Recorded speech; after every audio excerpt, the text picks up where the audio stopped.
everyone. James Labrie from Dream Theater, and you're listening to or watching the podcast Talking into Infinity with JT and Brian. Enjoy this. These guys are extremely informative. I love their dialogue.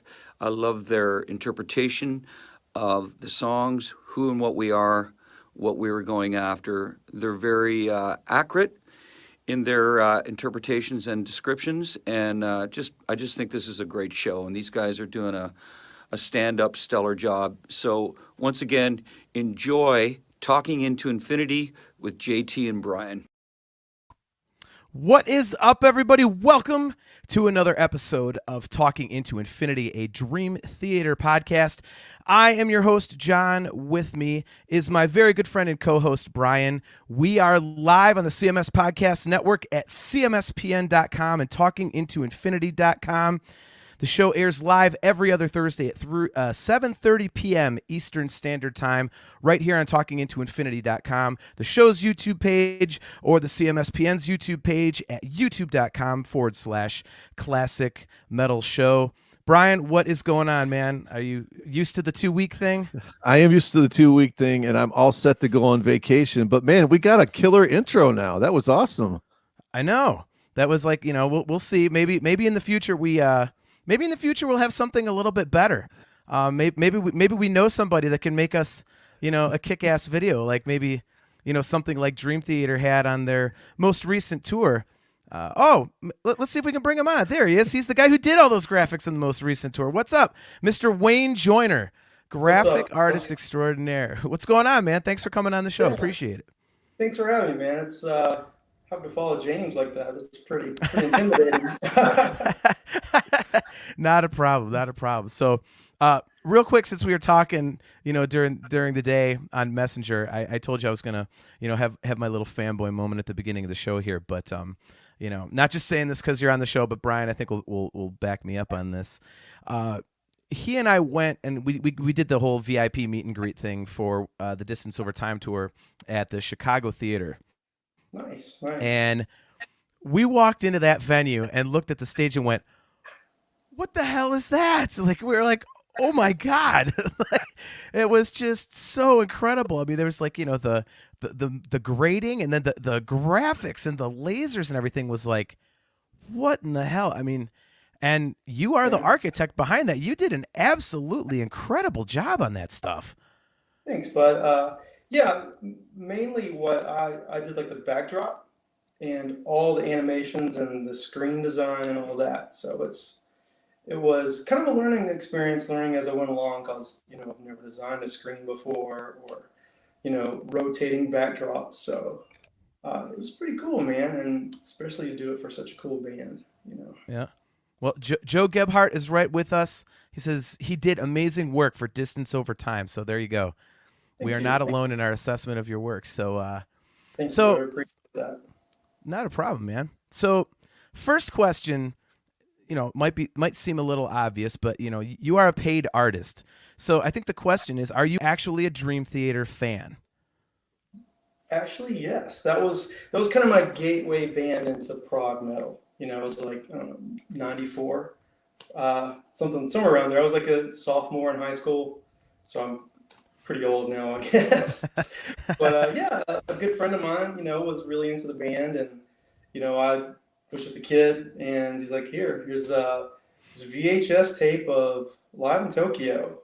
I was like, what is this? I've never seen anything like this before in my life, and it's the reason why I picked up a guitar, it was 30 years ago.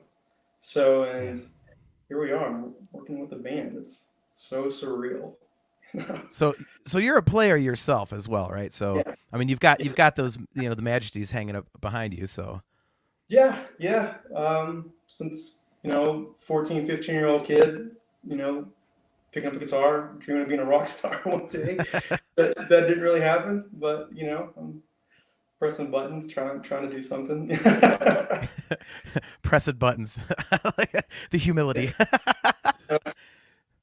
Yeah, so how did you first get hooked up with the Dream Theater guys? How did this all come about?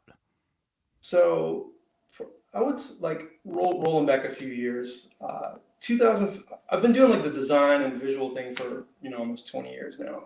20 years exactly. But 2015, I kind of stepped out on my own and became a freelance designer doing this stuff. Okay. And at the time, lyric videos were pretty bad, and the digital stuff that bands were doing was pretty bad. Not knocking on any artist or anything. There was some good stuff out there, but, I was like, I can do this, So 2015, I started dabbling in lyric videos and music visual stuff. And I always, Dream Theater was my favorite band, so I'm like, that's a goal, is to like, a pipe dream is to work with these dudes one day. And Right. Probably like 2016, I started working with Inside Out, the label that they're currently on. And, I was working with bands like Kansas, and I did some stuff for John Anderson and Devin Townsend. And I guess Inside Out really liked the stuff I was doing. And I saw that for Distance Over Time, they were signing with Inside Out. They were moving over to that label. And, as soon as I heard the news, I like emailed the A&R guy and the record executives and like, hey, listen, it's my absolute dream to work with this band. I would love to do it. I've been prepping for this. And the response I got back from the label is no. They're like, absolutely not. Just to set expectations. They're not interested in working with anybody that works with prog bands or that's like too close to the scene. They like to be different. And I was like, okay, I understand. A little heartbroken, but not all hope was lost. So I guess that was 2017. Probably late 2018, August 2018, I got an email from the label saying that the band had some interest. So I got the email, I checked it like 1 o'clock in the morning, and I remember like screaming, waking my wife up. I'm like, what? Can you believe this? Sure. So yeah, it's like they have interest. It's it's not just it's like a job interview. So I got it.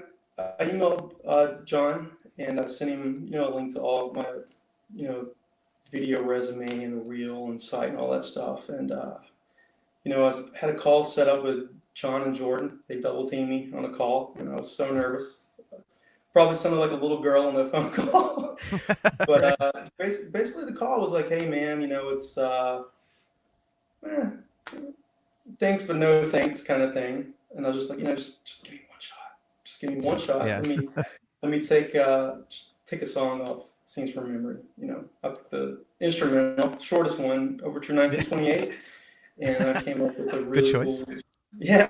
I came up with a really cool graphic traveling back in time thing for it. And after I sent that to him, they're like, dude, you got the gig. So I'm like, fantastic.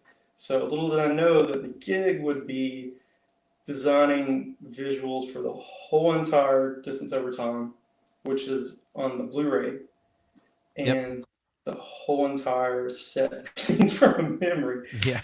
So, and just blown away. So with the Distance Over Time, I'm like, okay, cool, man. So how long do I have to work on this? 1 month. So a month? 1 month to turn around visuals for the whole entire album. So there's like no sleep. It was like the whole month of November 2018 was balls to the wall, 15 hours a day. I was just going to ask how many hours a day you had to work on that to meet that deadline. Yeah, it's like running and gunning with this stuff. So as soon as I would finish one, I'd send it over to John, get the thumbs up. And at the time, I was like, man, this is just not doable. It takes a month just to do one video for a band. So, it happened. I was really inspired. The music was, I was living through it, and it just happened. Wow. And was happy with it. And they're like, hey, this stuff, we're going to not only use it for a Blu-ray, we're going to put this stuff behind us for the tour. I'm like, all right, man, that's pretty amazing, you know?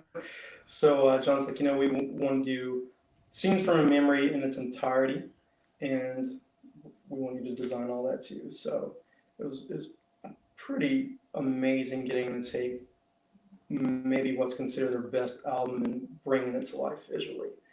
So, and especially following what they did for The Astonishing, which I don't know how many people worked on that, 20 or 30.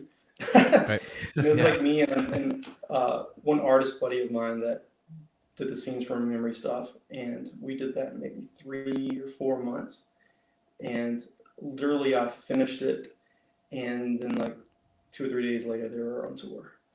So it was pretty epic stuff, man. So you went from thanks but no thanks to here, do a couple music videos and 2 entire records worth of tour graphics. Yeah, and you know, John's like, hey man, what would you think designing the big backdrop with the robots on it, and the kind of the haunted house backdrop for Scenes from a Memory, and doing the screen design. So I'm like, man, I've never done a screen design before. So I did like a little rectangle and chopped out some pieces, and just formatted my graphics to it, and it was a happy accident. I think it turned out pretty cool. So Yeah, look great, man. Yeah, it was cool, man. And the cool thing about all that was a lot of people don't know, as the tour was going on, I was still working. So it was really easy to, you know, if one night something was off or they wanted to make a tweak to something, I could do it here at home and just send it to their, you know, their set director, and they just pop it into the show. So it was kind of like I was on tour with them, but I wasn't, you know. So when you start a project that massive in scope, is it like, okay, I've got a pretty good idea what I want to do here, and then does John check in, and are you checking in like every couple days just to make sure you're on the right track and this is what these guys are really going for? Or is it, hey, hole up in your studio for a week and then, you know, let us know what you got and let's have a look at it? How does that all work? It's a little bit of both.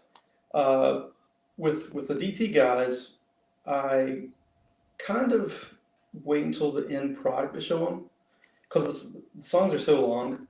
If I show them like the first 30 seconds or a minute, you don't really get it.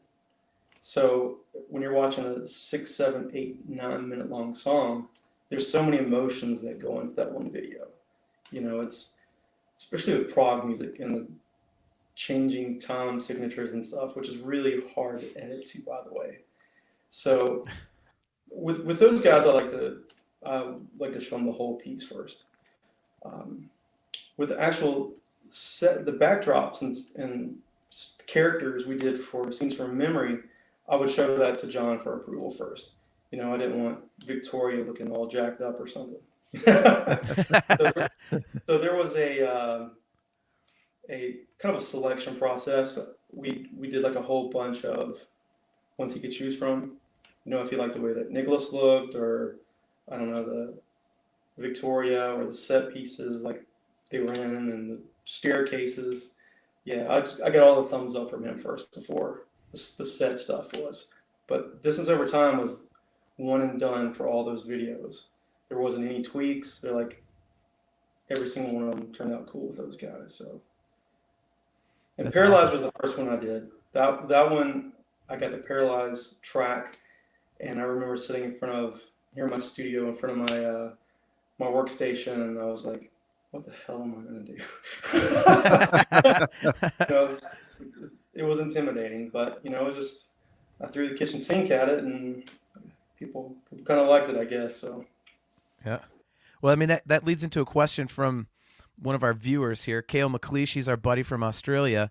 He says, do you get the BPMs for the songs, or what do you get given to work with on a job like the Distance Over Time tour? So is it strictly the songs, or? Yeah, so that's a good question. So when I was doing the visuals for the Blu-ray, I just had the WAV files, and that was it. Before the tour, Jimmy T, their sound engineer, he gave me the tracks with like a click track in it. So I took that and I was able to revise the videos to kind of hit on the beat a little more. So it would be a little bit more impactful live. So there was an adjustment with that. Have you ever had to do something without music and just say, "Hey, play to like this certain like BPM or this certain rhythm"? Has there ever been something that vague given to you to work on? No, not as far as for the live stuff. No, luckily I've all had WAV files or something for that. So, but for the big Arion show that I did, there were a lot of graphics that I built that were maybe like 20 or 30 seconds long that didn't go with the track that they mixed into the show. You know, between tracks or between song 1 and 2 where there's a little bit of talking and there was just something playing behind them. So maybe that's the only time I really didn't have a track to do something with. So they kind of like in that case just say, "Hey, we need something that looks cool. What do you got?" Kind of this like like artist choice. Artist choice. Luckily with the Arion stuff, it was all space related, so I could just put like a star field or something behind it. Right. So do you design all of the animation and all the graphics that go into that stuff as well as put it together? I do. Most of it's built from scratch, but if I'm in a hurry, I might grab some stock footage every now and then. So. That's incredible. Peel the curtain back. Yeah, I love the you did the Wired for Madness video for Jordan. I did. And I love the middle of that where he goes into that like that, you know, it's like a Mardi Gras saloon 1920s part, and you put in all that black and white, look like out of a Charlie Chaplin movie or something. Like out of nowhere, this comes in this totally weird song. It fits so perfect, man. It was awesome, dude. That video is amazing. Yeah, thanks, man. And Jordan's a real pleasure to work with too, man. He's such a great guy. So friendly, so funny. Yeah. So how many of the guys do you actually interact with? I mean, I would assume not John Mayung. Nobody interacts with John Mayung, but even the guys don't. But I had a conversation with him probably a week before the tour started. The guys invited me up to DTHQ, which was mind blowing as a fanboy. Let me tell you, I was so nervous. Yeah. So I got to go up. I actually flew from Las Vegas back here to Atlanta and then to Long Island. And I got to go there and watch the guys rehearse. And it was pretty awesome. And I sat in there for, I don't know, 12, 14 hours with them. And yeah, I had a conversation with Jon Mayung, and it was pretty awesome. Man. I was like, oh, first time I heard him talk. So, super friendly guy, man. Super awesome. They're all really great guys. Are you allowed to disclose what you and Jon Mayung talked about, or is that like super secret? You know, man, I was so nervous I don't remember. I can relate to that. Are you allowed to disclose what they were rehearsing? Yeah. Now I can. Then I guess I can. But no, it was all just a run through the tour. But it was so cool, man, because I got to be in there with the guys, and you know, JP gave me a tour of all of his guitars, and I got to see him in the case, and you know, I remember like walking back there, and he's like, "Here, man, here's one." I'm like, "Dude, I can't hold it. I'm not worthy." You know, I did the whole Wayne's World thing. I'm not worthy. So, on a tour the size of, you know, something like Distance Over Time, so you said you had a month to do the music videos, and then, I mean, I have to imagine that 3 to 4 months for something like that, you're doing 2 full records worth of stuff. Isn't that kind of like a compressed timeline as well? I mean, it's almost like 2 completely separate projects.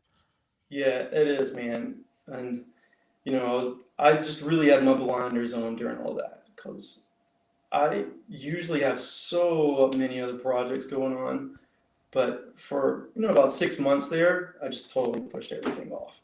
There's no way that I can focus on something that's so big like that and all my other projects at the same time. But the one thing I was working on Jordan stuff at the same time too. So, but it's all related. I was kind of in that mind space with all those guys. Sure. Makes sense. So now did they come to you and say, okay, we've got this idea, again, like going back to the whole artist choice, thing that we're, ticked on earlier. I mean, did they just say, here, go? Or did they give you input, or is it like how does the creative process go with Dream Theater? They're very hands-on, so Yeah, it was a little bit of both, man. I think once I kind of earned John's trust a little bit, and I hope I earned it. I still have it. But it's like, just show me what you got. And I was like, all right. So like the whole thing with like the robots, I'm not really sure how that came about. I know it was just like Hugh's cover had the robot hand on it and the skull.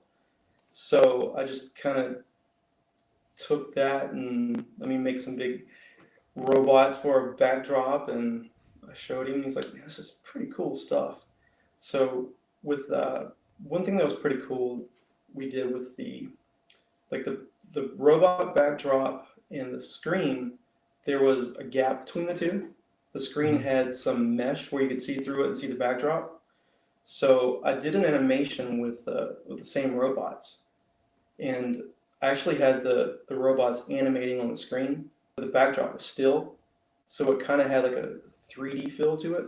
And yeah, I traced the robots with like a lightsaber type effect, so it all felt like one big 3D set piece.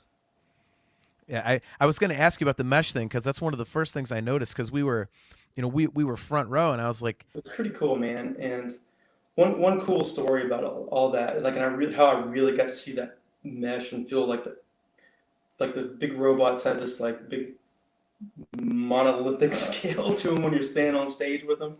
Opening night, I got to go to their opening show in San Diego, and I had to make some last minute tweaks and changes and stuff. So we had like a little editing design laptop station set up underneath Mike's drum kit. Like, here's this drum kit, and then there's like a laptop I was working on, and then like the big mesh and screen, and it's so like massive when you're out there. So that's pretty cool. Right. And we actually the intro music that I chose for the silent movie part. So it really wasn't like working. So I guess just a few hours before the band went on stage, Jordan came back there and sat with me at the laptop and just worked something out, and boom, a few hours later, it was on the intro music. So that was kind of a fanboy experience, having Jordan sitting right there. We're coming up with like a ragtime type music that would be in the show. Just pushing buttons, huh, Wayne? Yeah, I don't know how I got here. This is pretty awesome. So was it cool to be able to be a part of something that you mentioned that Hugh did we know he did the cover and the artwork for that album. Was that someone who influenced you, because he's done some of the greatest album covers of all time, with Rush especially, and like one of my other favorites, he did Parallels for Fate's Warning. I love that album cover. What are some of the album covers that you like personally loved growing up, or even love now? Definitely the Iron Maiden covers. They're definitely some of my favorites, and probably a lot of like the videos I work on, you'll see like some Iron Maiden type influence and colors and fantasy and pyramids and stuff like that. So definitely those are some of my favorites too. I do like all Hugh stuff, and I like how the Dream Theater covers. There's always like a representation of the song on the front somewhere. I guess Images and Words had the girl in bed, and Awake at the Mirror and the moon. But I really dig that kind of stuff too. I love his surrealism in his art. He's definitely a legend. So, gotta ask, do you think you're gonna work with the guys again in the future? They do have a record coming out. I hope so. If I play my cards right, maybe so, maybe not. But cool. We'll see. Yeah. Maybe with a better timeline. Solo stuff, so that was cool. I got to do John. Yeah, That's what I want. That's one. Actually, thank you for doing my segue for me. Oh, sorry. No, you assisted me, man. I appreciate it. It made it much easier for me. Yeah. So I was gonna say, like, you did work on his solo stuff. So obviously, you did, the video for the first single and stuff like that. I mean, talk a little bit about that. I mean, obviously you're a huge Dream Theater fan. You had done, Yeah. The Distance Over Time tour and all that stuff, and then Jon calls you up and says, "Hey, again, like, let's do some work together." So explain how that all came about and tell us a little bit about that. I guess that all started about a year ago. I got an email from Jon. He's like, "Hey, man, I have some projects coming up for you." I'm like, "Count me in, man. Just you say jump, I'll say how high, So he's like, so we're gonna do some teasers. We're gonna tease, got a solo album coming out in August. So it's a few teasers, and we're gonna, do like a few of them, and then the last one we're gonna tease the lineup. So obviously, there's Portnoy on there and stuff. So it was pretty cool getting to work on that. And Jon's like, "Hey, we're gonna do a video for Terminal Velocity," and it's kind of a homegrown studio thing. So we're just putting the footage together, but I mean, that's what the fans want to see him playing, right? Right. So yeah, it's just I got to work on that, and then at the same time, Jon's like, "Hey, I have like this beard product coming out, so I got to do like all the Nebula commercials and stuff for Captain Fawcett." Really? No kidding. Yeah, That's it's hilarious. all pretty cool, man. Yeah, and I got a little bit longer to work on Jon's stuff. I had like all last summer to work on the Terminal Velocity stuff, so it was pretty cool, man. He probably felt bad for you with that previous timeline you were under. Yeah, and actually, man, while I was working on the Nebula stuff, my daughter was born, so I was juggling a kid at the same time, like, working on this. So it's like, man, this is par for the course, man. So the timeline was easier, but your daughter made it equally as difficult. So things balanced out to how they were previously. But it's all good now, man. I kind of find that I work best. I thrive in chaos. So when I have my back against the wall, I'm like, man, I gotta make this happen. But if I have like a lot of time on my hands, I'll just find myself goofing off, like, let's try this and try that. So I'm like, I'm not really happy with the stuff I do. So when the clock's running, I feel like I'm doing better work. So cool. So your artist roster, Wayne, and we were talking about this before: Ariane, Michael Romeo from Symphony X, Primal Fear, which I love the Hounds of Justice video. Thanks, that man. video, you've got to go see it. It's fire in the desert, bombs being dropped. You've got a creature spitting fire like a hydra. Is that what you were talking about? Like your Maiden influence, I noticed in that part of that one video. And you've got all of the perfect metal elements. What was it like working with Primal Fear? Well, actually, it's that was with Frontiers, who is a really big client of mine, that label. They really take care of me. I probably do 3 or 4 videos a month for Frontiers. So Primal Fear was cool. I didn't have like a lot of interaction with them. Matt, the bass player, was kind of a puppet master for that, so approving it. But it was cool, man, and I love working with power metal bands like Primal Fear too. They're fantastic, and Michael, I'm good buds with Michael, their drummer. So it's pretty cool stuff. Like when I watch some of your videos, like I see like and I hope you'll take this as a compliment. It's like a Stan Lee meets H.R. Geiger meets David Fincher. Thanks, man. I hope that's a compliment, because dude, you could put all 3 of these in those type of things in your videos, and I could just sit there and watch them for hours. I mean, WayneJoyner.com, right? You have 100 videos on there, I think, don't you? Yeah, and I haven't updated it in about a year, so it's much more that I need to put on there too. But I'm a child of the '80s, so a lot of stuff that I grew up in the '80s, like Blade Runner and those kind of movies, really, I guess, kind of sunk into my brain. Saturday morning cartoons and stuff like that. So I really just feel like a kid getting to design and recreate the stuff I kind of grew up with. And like you may see like a bunch of cyberpunk videos that I do. That's definitely the Blade Runner and Dune influences. Maybe I'm the only person in the world that likes the Dune movie, but I definitely try to put some of that stuff in the work that I do.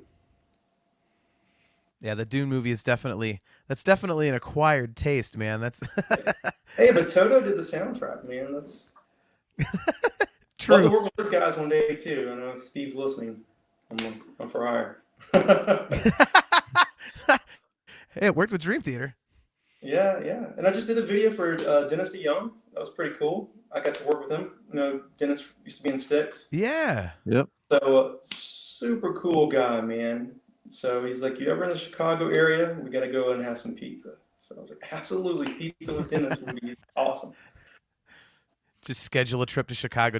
Hey, Dennis, funny thing, I'm actually in Chicago. Yeah, I'm here in Chicago. Let's go eat pizza. Nice. So I was doing some research. Is it true that you kind of started honing your craft into all this video stuff working at the Weather Channel or for a weather station? Yeah, I worked at the Weather Channel for a few years. You know that, and honestly, that's where I really learned how to do big screen graphics. You know, they had a gigantic set there with a humongous screen, a bunch of screens, and you know, I got to work on Hurricane Week and Tornado Week and Space Week. So I would design set pieces for all the monitors in the set. You know, I think I did one where I had a tornado and I would time it that would go from one monitor and jump to the big green screen behind them. So it was like they're inside a giant tornado. So it was pretty cool, man. And I got to do some of the wraps that they would put on the tornado chaser trucks. And it was pretty cool. I mean, it was like being in the movie Twister. You know? Nice. Working on Hurricane Sandy graphics and stuff like that. Man, it was pretty amazing. So how did you first break into the music industry coming from, background, like you say, at the Weather Channel? Actually, I was attending, I guess it was like 2004, 2005. I started attending the Prague Power USA Festival here in the US, which is absolutely amazing if you guys have never been to it. It's 4 days of the best prog metal bands in the world Right. here in America. So that's my little plug out to those guys. But yeah, 2004, I was attending the fest for a few years, and I was working here in Atlanta, doing video and stuff like that. And 2008, Glenn Harveston, the promoter, had a T-shirt contest, and I'm like, man, I totally can do that. So I entered the contest, and I won it, luckily. So I got to design the T-shirt for the festival that year, 2008, and prior to that he was doing like a roster video that would announce the bands for the next year, and I'm like, dude, just give me a shot, I can do that. So yeah, I did the first roster video, which I made it like a 30-minute long movie trailer, like hyping the bands, like giving a lot of mystique to who's playing next year. And I did that the first time, and Glenn's like, welcome to the crew. So I joined the Prague Power crew then, and I became the art director for the festival. So I've been designing the T-shirts every year since then. We always come up with a cool theme that you might find kind of Iron Maidenish on some of the T-shirts that I've done. So and I do the roster video every year for them. But as I was doing this, and I was at the Weather Channel, I'm like, I kind of like would be doing music stuff. So I built up some contacts, some of the bands I kind of kept in touch with, and once I started out on my own, I hit up those contacts. I'm like, hey, let's do some videos. So my first big break, I guess, on my own was doing videos for Prosthetic Records. I don't know if you ever heard of those guys. Oh yeah. Based out of California. It was, some heavy bands. I believe the first lyric video I did was for a band called Ex Mortis, and it was pretty cool. I'm not sure where those guys are now, but the video is pretty cool. And I did some videos for a band called Holy Grail. That was pretty cool. And I guess the first big break I had with prog metal bands, doing a prog metal video, was I did a video for the band Murath. They're out of Tunisia. It's a really cool band, by the way. That was pretty cool. And then I landed a gig with the Inside Out, happened right after that. And I did this really trippy video for John Anderson, with fish flying in the sky and, eyeballs and stuff. And yeah. So I guess that's how I kind of worked in a little bit. And I really tried to hustle a lot then too, since, this is how I keep the lights on, Yeah. So, I after a few months now, I guess I built up, some videos I could show other labels or bands that would possibly have interest in this. So I just spammed every record label I could think of. I'm like Frontiers, AFM, Nuclear Blast, Napalm, you name it, Metals, all of them, and nobody emailed me back. So luckily, after multiple spam emails and I guess borderline harassment, I heard back from Frontiers, and man, it's just been a beautiful working relationship with them for maybe, I don't know, 4 or 5 years now. Right. And I've got to work with so many killer bands on that label. Striper has been amazing. I've become really good buddies with Michael Sweet, doing all this stuff. And he's just so awesome. I really feel like I'm a part of his crew now, because anytime they need a lyric video or something that's not a big production, he always gives me a call, and I'm like, absolutely, man. I'll always say yes to anything you want to send my way, dude. So I maybe done 6-7 videos for Striper, and I got to work with Sweet and Lynch. Working with Michael Sweet and George Lynch was pretty awesome, and it's been great, man. So pretty much every band on that roster I've had a chance to work with. Revolution Saints. Yeah, those guys too, man. Dean's a nice guy. Doug Love Aldrich. that band.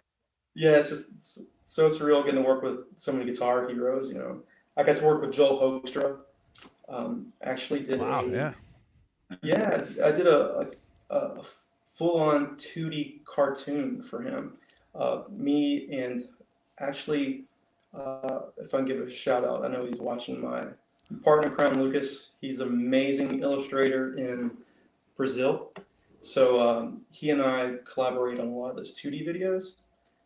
I'll do all the animation and editing and polishing everything over, and he'll do the actual illustrations for me, and it's pretty awesome, man. So we did that for Joel Hoekstra. We did it for Jason Beeler last year. It's been pretty cool, man. And I got to do one for Andy James. Andy's in Five Finger Death Punch now, but last year I did a Halloween video for him, a cartoon Halloween video. And he's like, yeah, man, just make it gory and, like a really messed up Scooby-Doo episode. So I was like, you got it, man. So yeah, man, it was pretty cool. It was like Andy was the villain in it, and it was very Rob Zombie-ish. So it's pretty cool, man. So going back to your prog power, how you were working with that, did you get to see the show, or were you involved at all with what I think is the greatest moment I've ever seen, and not got to go live, but the 2016 Fates Warning playing Awaken the Guardian in its entirety, bringing back original singer John Arch? Yeah, I was there. Yeah. They were there? Oh God. I was there. Yeah. And I actually did the roster video a year before that to, hype that up. So it was pretty cool, man. And Portnoy was in the crowd for that too. Because the next year he was doing his Shattered Fortress project, and actually I did the logo for that. I couldn't tell John and them that I had to do the logo for Portnoy before them. I didn't want to mess anything up. No. Right. So, yeah, and I don't even know if Mike knows I did the logo. I don't know him. I did the logo for Prague Power, and I guess Mike liked it so much that he used it for that. But yeah, the Fates Warning was awesome, man. I was there for that, and I was there for them in 2008 when they played with Ray. Ray was singing with them. That's awesome. I couldn't get anybody to go to that. And it wouldn't have been that far of a drive from Cleveland to Atlanta, but it's like, other than maybe my, trying to coax my wife, she doesn't want to hear a song about, like witches and fire giants, entire album, based on that type of, what I mean, stuff. But I mean, I just worship that album. The fact that they brought back John for that, and there's a whole, I watch it online, all the time. It's such a great show. I wish I could have been there. I'm very jealous you were there live. Yeah, and man, that's I think that's really the beginnings of prog metal, was like the Arch era Fates Warning, that and those first Queensryche albums. I guess that's like '84. That for me is when prog metal kind of started. And I think Dream Theater just kind of became the OG band when Images and Words came out. It's like two sides to it. There's Dream Theater, and then there's everything else. So that's just the way you kind of look at it. So, of everybody you've worked with, I'm trying to phrase this properly. So, do you have anybody that, not saying like, oh, who was a big a-hole to work with, but like who probably presented like the biggest challenge to you in terms of like what they wanted, or length of project, or just something that proved to be really difficult that you had to really dig down to get completed properly? Oh man, I would say 99.9% of the people I work with are pretty cool. Usually the managers are the hard ones to deal with. The managers are usually the a-holes. Thankfully, I sometimes I get to bypass that. As far as in, I got to be really careful here. As far as in difficult as like in hard to please goes, man. Let me try to put my finger. I've had a lot of videos get rejected. I've turned some videos in, and some clients have been like, "We can't use this." That's happened before. So it's a bit of a. At first, that was a bit of an ego thing, like, "Oh shit," But that's the business, man. You can't make everybody happy. Art's so subjective. But I find like the older prog rock bands from that era, like the 70s, are pretty tough to make happy on videos. Really? I don't know if I want to call out anybody, but I really enjoy Kansas. Kansas is awesome. I've got to know Phil, the drummer, pretty good, and I've done maybe 6 videos. I did 3 videos off the last album for him, but the very first video I did for him was tough. I was really in over my head. And I'm working with a legendary band like Kansas, and like just everything I was throwing at them, it's like, we're not digging this. So I was like, oh. But I got a second shot to work with those guys on another video, and they were cool with it. So, but yeah, I would find that era of people or bands that are pretty tough to please. They've kind of seen it all and done it all, and I mean, what else can you give those guys that they haven't accomplished? Yeah, that's weird, man. I would think with bands like that back then, like they were musically, like things were so much more open minded when you're talking about stuff like like Genesis and all that, all that 70s prog. I mean, it's like you would think that something like what you're doing, like just saying, "Hey, check out this cool thing I did," like they would be a little more open to it. Like what makes, like, are they just like really picky, or like what? Yeah, they're a little picky, and I think a lot of those bands from that era aren't really used to the whole new digital age. So they're used to the big live actually music videos that are filmed with a camera. So like lyric videos are like so foreign to them. They're like, man, we're not gonna do that, And I understand, a lot of lyric videos can be kind of a joke sometimes, like a PowerPoint presentation. But I really try to like take every video that I do and really make it official video quality. That's what I really try to offer bands and clients. Like And if it's a band that has like a misconception or about lyric videos, because I've worked with a whole bunch of guys who are like, man, it's not us. It's cheesy, it looks bad, but like I'm like, listen, I can take your ideas, and it's not gonna just be text with a moving background. I really can take that and tell a story with it. And I think the first band that guy that I really had an opportunity to do that with was Ariana. I emailed him, and he's like, yeah.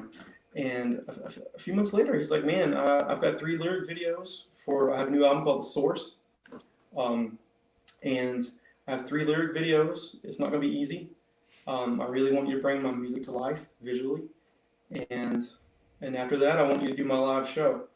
And this is the first live show that I ever worked on. And I'm like, man, I have no clue how to do that. So yeah, I did 3 videos for them. I did one called Everybody Dies. That was pretty cool. They had all these amazing vocalists in it, and I'm like, how am I going to get all these vocalists in like pictures or images in the video, because I don't have any like live video of these guys. So we came up with an idea of adding their pictures in to make it feel like they were a part of the video, like their title, like the president or the captain. And it turned out really cool, man. It's maybe it's dated now 5 years later, but at the time I think we were really doing something, pioneering some cool things for lyric videos. I did one called Run Apocalypse Run. That was pretty cool. And I did one called Star of Sierra, which I think was the best one out of the 3. And those actually became part of the live show too. When he played Star of Sierra live, the lyric video played behind him. And I don't know how they timed the vocalist to the lyrics, but it was spot on. It was pretty cool how that all worked out. But Arjun's a perfectionist, so they probably practiced it like a million times to get it right. But right, that was an awesome experience too, man. Getting to go over to the Netherlands and experience his first show ever. That's awesome. So, how does it differ, or does it differ, having to go from making media for something people are going to watch on their computer or their TV or their phone, and as opposed to doing something that's going to be seen in front of thousands of people? I mean, is there a difference to that, or is it 2 completely different mindsets? Like how does that work? No, actually, I just go. I design everything as if it's going to be played on a big screen. Just if it's on a phone, if it's on the screen, it's going to be the same quality. I'm pretty sure that most of the videos that I do are probably watched on the phone, but I just keep the idea that they're going to be played in a 4K theater somewhere. That's awesome. So the $1 million question, Wayne, when is the Wayne Joyner directorial motion picture debut? Do you have, obviously you probably have aspirations of getting into actually like making maybe these short films, or do you actually want to make like a full-length motion picture at some point?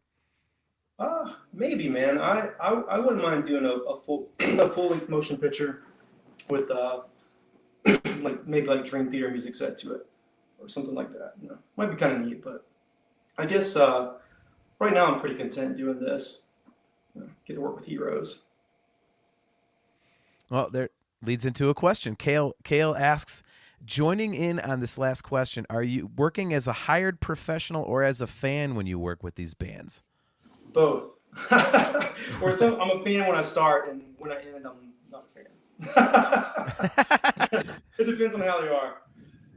So without naming a band, so have you been approached by bands and said, you know what, it's not that, I don't appreciate your music, but I'm not feeling this, so I don't feel like I can make something out of this. Has that happened before?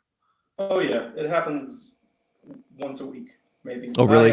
I get so many emails from bands, and I probably turn down 90% of the bands like that reach out to me. So I really don't have to hustle anymore. It's I'm very lucky to have like word of mouth now, and the Dream Theater stuff really helped. It's like so many like bands that see that are like, want to, I'm really lucky that they, they want to reach out and work with me. So, but some of the bands, I try to be like a Jedi about it and be like, I don't think this is going to work out, or Yeah. I don't think it's going to work out. But Right. yeah, it's sometimes not a good fit. Like I have like a really bombastic style to what I do. Like, it's very in your face and face melting. But it's some bands are like really slow paced or doom metal or funeral dirges or stuff like that. It's not a good fit. And I'm upfront with them. I'm like, I don't think it's going to be a good fit. So I do have other animators and designers that I know that I may pass them along to. But yeah, it happens all the time, man. So can't do any country videos. It's probably a good thing, man. It's probably a good thing. Yeah, it's not a good fit. No. So do you have a preference between an artist coming to you and saying, just go for it, and then we'll pick it apart when you're done with the full thing, we'll give you little tweaks, or do you prefer if they come to you and say, okay, try this, do that, here's our concept, yada yada, like which would be your preference? I guess since I'm used to it now, I really like just going for it. I've got kind of used to pulling rabbits out of my hat and just making something out of nothing. So I guess I kind of like thrive in chaos. So I kind of like just like let them give me a blank slate and see what I come up with. That way, it's like there's no pressure. Right. Yeah, it's like if they like it, they like it. If they don't, they don't. I mean, you're a guitar player, and so obviously you have that creative, the musically creative side in you. So is it, and this is probably a stupid question, but I've always wondered this about artists, because like I used to play in local bands, so I wrote songs and stuff, and writing lyrics and whatnot, it kind of like it just hits you. You're like, oh, you get this feeling off of the music, and you're like, so. Is it the same way with artwork for you? Is it like, oh, this sounds kind of like, or this sounds kind of like, is it that, or is it just like, how do you come up with your ideas? That's a good question, man. It may sound kind of silly, but I really just like, I have to become one with the music. Like I'm listening to it. I have to feel it. I guess I go up to my Zen place, but it's kind of an emotional thing for me. It's after working on so many songs. I've probably done 200 videos, but there's always kind of a formula to almost every single one of them. So it's whenever like the lead solo comes in, I have to put something up that's gonna put some goosebumps. And like. I always try to have like a big bombastic ending. So it's really like going back to, my bringing up in the 80s with, like the big explosions and, the hyped up movie trailers. That's really what I try to do with it. And it's like after, I've watched a million times, like I've done like a video, like I've watched a million times, I've edited on a million times, but at the end of that, and if I've seen it, that many times, and I still get goosebumps, I know it's gonna be cool, and I know the band is gonna like it. Hopefully, it's, if I feel that way after 100 views, I hope they feel that way after the first view. So that's just the way that I kind of my formula with it. So. All right, bringing it back to the Dream Theater fan thing, we have to ask. We have to just talk some Dream Theater since we've talked art and all that kind of stuff. Do you have a favorite record? I do. I do have a favorite record, and I would have to say that Awake is my favorite Dream Theater album. Yes. Yeah, it's the first album that he had the 7-string on. It's really the first album that I got into, so it's more of a sentimental thing with that. But I may be in the minority with this, but Falling into Infinity is kind of like number 2 or 3 for me too. Yes. I still have my ticket stub from 1997 on the front row of that tour. So it's kind of I've come full circle with that. Right. But that's up there for me too, man. Trial of Tears, I think that song makes that album for me. It's just the emotion of it. Well, Brian, I think you just officially got fired from the show. I think Wayne's gonna be the new co-host. Yeah, exact same too. John was gonna say so. Yep, definitely falling into infinity for me. And Trial of Tears is my favorite Dream Theater song. So Yeah, it's up there for me. It's top 5 for me, man. But it's there's some albums that are okay. I mean, all of them are good, but there's some that I just didn't give enough listens to. Systematic Chaos is kind of like maybe my least favorite. Okay. I never really got to the Astonishing that much. The tour was absolutely amazing. Distance Over Time I was a little too close to. Train of Thought isn't necessarily one of my favorites either. Okay. I think the artwork's pretty cool, and I do like the heavy direction of it. Yeah. But it just kind of left me hanging a little bit, I guess. But I love Octavarium. Octavarium's one of my favorites. Yep, that's a good one. Yeah, man, that sucks. That sucks that you feel too close to Distance Over Time. Like I really feel that for me that's probably my top 3. Like that record came out and that just blew me away. I was like, man, this record. I almost dropped an F-bomb, like trying to keep those off the show. But I was like, man, this record slams, dude. This is awesome. Yeah, I do. I think it's their best record since Scenes from a Memory. But it's really hard for me to put it with the rest of them, just because I lived it, for so long. But I remember when I got the first track off that to listen to was At Wit's End. Dude, I was so blown away. Oh yeah, love that guitar solo. That lead that he goes into, I guess it's like 6 minutes into it. I was like, man, you guys have to play this live. And eventually they did put it into the set list. So that's one of their best songs too, I think. Yeah. So Kale has another question for you. He says, here's an odd question. I don't know how odd this is, Kale. I think it's pretty normal. It's a good one, I think. Dream Theater comes to you, says, hey, we'd love to add a song to the set list just to have you animate any song you want. What song would you pick? Oh, let's see, man. If I had a couple months to work on one song and do an animation to it, it'd have to be a Change of Seasons. Nice. I would love to do a story arc for that, bring it to life visually, and that's your mini movie right there. I would love to do like a little mini movie to Change of Seasons. I think that'd be so awesome. That is a damn good pick, man. Yes. There's only one right answer, Wayne. It's Count of Tuscany. That's number 2. That would be seriously? Oh man, that would be awesome. You got to do it, man. That would be so awesome too. Count of Tuscany, I think. Octavarium would be a cool one too. Yep. But definitely Change of Seasons. Man, that I can. Man, all like the differing parts and stuff like that. Like like the different suites of that. Man, that'd be awesome. Yeah.